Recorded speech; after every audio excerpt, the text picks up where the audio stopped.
So I was in this little town in Canada not long ago, and I noticed something interesting. I noticed that there were all these businesses that had gone out of business.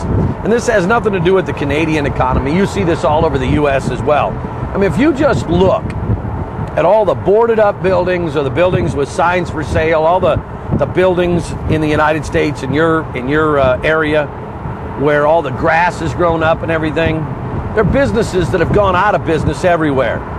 And the people that started those businesses invested 10, 50, 100,000, in many cases more than that, to get their business started. You know what's funny? Nobody chastises those people because they started a business and went out of business.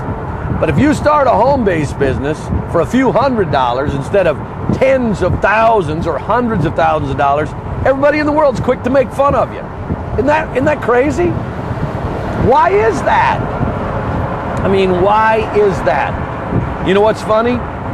Since we've made millions of dollars in a home-based business over the last decade plus, you know what else is funny about that? Everybody tells me I got lucky. You know, if you own a traditional business and you become successful, people see that you worked hard. But in a home-based business, when you become successful, you just got lucky. And that's funny because I worked hard. Now, I'm not exactly working hard now because we got this thing cranking and we don't have to, okay? We've made money since we left the house. I don't know how long ago it was, but 2,000 miles ago. We've made money since we left. It's just funny.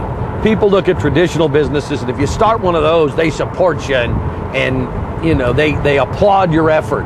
You start a home-based business, I think it's just because a lot of people don't know any better. You know, especially your family, your friends, people you know.